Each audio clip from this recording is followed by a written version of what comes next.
자, 그럼 코인 거래소의 기능 중에 여러 가지가 있는데요. 코인 거래소의 기능에 대해서 한번 살펴보겠습니다. 자, 아까 제일 처음에 얘기했듯이 그 BTC를 직접 거래하는 경우가 있는데, 이거는 현금을 가지고서 직접 내가 현금을 들고 가서 10,000원짜리 현금을 들고 가서, 또는 철수가 10,000원짜리 현금을 들고 가서 커피숍에서 커피를 사는 거하고 매우 동일합니다. BTC를 직접 한다는 거.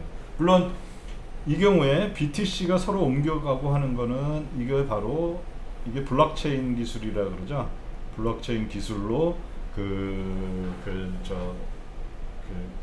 인터넷 공간에서 이 거래를 현실화 시키는데요. 초창기 거래 방식이기도 합니다. 뭐 비트코인 초창기에 어떤 사람이 굉장히 비싼 10,000비트였나요? 1,000비트였나요? 저 정확히 기억은 안 나는데 그걸 갖고 피자를 하나 주문했다 그랬는데 그게 정확하게 이런 방식이었습니다.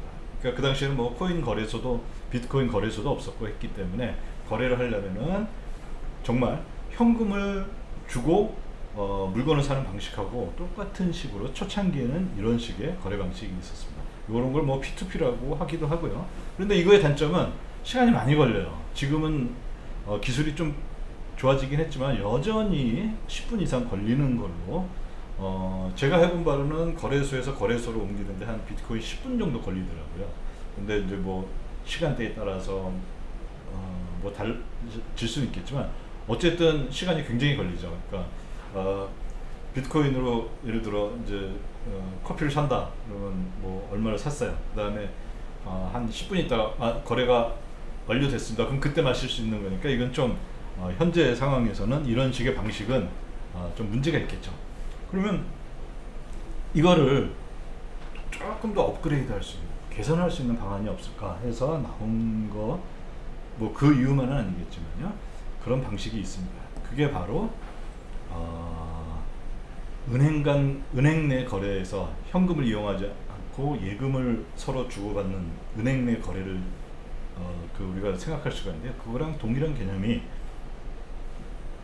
바로 코인 거래소 내에서 상거래를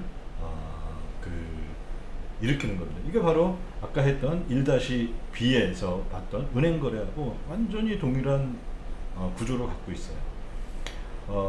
비트코인을 직접 거래하는 방식에 비해서 훨씬 더 빠르죠. 그리고 뭐 신속하고 그런 굉장히 뭐라 해야 되나요? 거래 비용도 이제 줄어들겠죠. 시간이 비용이니까요. 어쨌든 코인베이스 같은 그런 얼마 전에 상장한 회사 같은 경우에는 그 당시 상장했을 때 백서 이렇게 쭉 나온 거 보니까 대략 하루에 5,600만 건을 처리한다 그러더라고요. 그러니까 어마어마한 속도로 이걸 처리하려면은 그냥 블록체인 내에서 이게 처리가 된다면은 사실 이게 이루어지지가 않겠죠. 그리고 지금 여러분들 아마 비트코인 거래소 우리나라에 있는 뭐 빗썸이라든지 코인원이라든지 이런 데에서 한번 실제 거래를 해보시면은 뭐 증권사에서 주식 사고 파는 거하고 아무런 차이가 없으면 알 수가 있을 거예요. 그러면 이런 것들을 어떻게 가능하냐? 요 밑에 있는 이 대차 대조표를 보면은 똑같아요. 철수하고 커피숍은 이전에 자기 자산이, 철수는 지불하고 그 다음에 커피를 마시고, 커피숍은 커피를 주고 돈을 받고 하는 건데, 여기에서는 이제 코인 거래소가 있으니까 이 BD를 방금 전에 봤던 은행 간 거래에서 BD를 예금으로 생각하시면은 똑같습니다. 그러면 코인 거래소에서는 장부에서 뭐만 해주면 되냐면은 철수의 비트코인 계좌에서 잔고는 1만큼 줄어들고, 그 다음에 커피숍의 비트코인 잔고는 1만큼 늘어났다. 이거는 커피숍이나 철수가 다 같은 코인 거래소의 계좌를 갖고 있을 때 이게 해당하는 거겠죠. 자, 그 다음에 코인 거래소는 이런 측면에서 본다면은 사실 은행의 결제 기능을 완벽하게 복사한 그런 거라고 알 수가 있죠. 그 다음에 코인 거래소 기능 중에 또 하나, 은행하고는 좀 차이가 나는 게 있는데요. 그게 하나가 뭐가 있냐면, 내가 지금 돈이 현금 100만 원인데 100만 원 가지고서 비트코인이 오를 것 같아서 비트코인을 매수를 하고 싶었어요. 그럼 어떻게 하면 되냐? 코인 거래소에 가가지고 현금을 내고 누군가 비트코인을 팔 사람, 근데 정확히는 비트코인이 아니라 비트코인 예금이죠. 예금 증서를 나한테 팔 사람을 찾는 거예요. 그러면 그 사람한테 그 사람하고 만나는 거죠. 그러면 이 코인 거래소 그 주문하는 화면에 보면은 매수 얼마에 몇 개 금 매수, 또 얼마에 얼만큼 매도, 이런 식으로 화면인데, 이게 바로 철수는 매도에 해당하는 거고요. 그 다음에 영희는 매수에 해당하겠죠. 그 다음에 코인 거래소는 여기에서는 이제 그 서로 현금 거래를 하는데요. 현금을 커피라고 보시면은 이전 거래하고 또 동일한 그런 구조를 갖고 있는 거죠.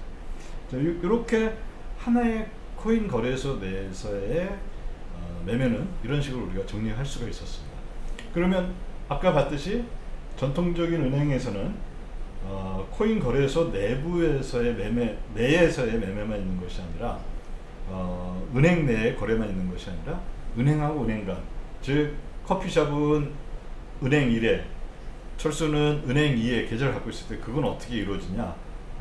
비트코인인 경우에, 코인 거래소인 경우에도 또 비슷하게 그런 거래들이 이루어집니다. 코인 거래소 간 거래는 은행 간 거래하고 또 매우 비슷한 그 구조를 갖고 있는데 본질적으로 다른 면이 하나가 있죠. 자, 여러분들이 여기서 봤을 때 커피, 뭐 이거 여기에서 보면은 BD는 여러분들이 만약에 1의 C랑 비교한다면 예금으로 해놓으면 되고요. 그 다음에 여기서 중요한 거, BTC는 지급준비금, 준비금이라고 보통 줄여서 얘기하는데요. 지급준비금으로라고 생각하시면 됩니다. 그 다음에 여기 제일 이전의 거하고 달라진 부분이 바로 가운데 블록체인이라는 게 있죠. 요 블록체인을, 요거를 여러분들은 이전에는 이게 바로 중앙은행인 거죠. 즉 이전에 중앙은행이 했던 역할은 뭐냐면은, 이렇게 경제에 있는 다양한 경제 주체들의 거래하는 은행이 다르고, 그럼 거기에서 은행들이 이거는 이제 결제에 대한 얘기만 하는 겁니다. 은행들 사이에서 여러 주체들 사이에서 거래가 이루어졌을 때, 그게 서로 다른 은행을 통해서 이루어진다면은 결제 방식에 대해서는 중앙은행이 뭘 하냐, 은행 간 준비금이 왔다 갔다 하는 거를 책임져 줍니다. 그러면 코인 거래소에서 예를 들어 미국에 있는 코인베이스에 있는 철수하고 한국에 있는 거래소가 빗썸인 뭐 커피숍 주인하고 거래를 했다. 뭐 그러면은 거래소 간 이동이 필요해지게 돼요. 근데 거래소 간 이동을 할 때는, 코인 거래소 간 이동을 할 때는 블록체인을 통해서 됩니다. 이게 바로 은행에서는 중앙은행을 통해서 하는 건데, 중요한 거는 중앙은행을 통해서 한다는 거는 중앙이란 말 그 자체로 그 중앙화된 관리를 통해서, 제도를 통해서 하는데, 블록체인이라는 것은 그런 중앙화된 어떤 큰 그런 게 없죠. 그래서 이런 블록체인을 통한 거래를 또 다른 말로 한다면 온체인 거래라고, 체인상에서, 블록체인상에서 거래가 된다. 그렇다면은 방금 전에 봤던 이런 코인 거래소 내에서 하는 거, 이거는 오프체인이라고 할 수가 있죠. 즉 어떤 블록체인을 통해서 하는 것이 아니라 전혀 그냥 그 거래소 내에서 그냥 장부상에 거래소가 플러스 1 마이너스 1 뭐 이런 식으로 그것만 해주는 거죠.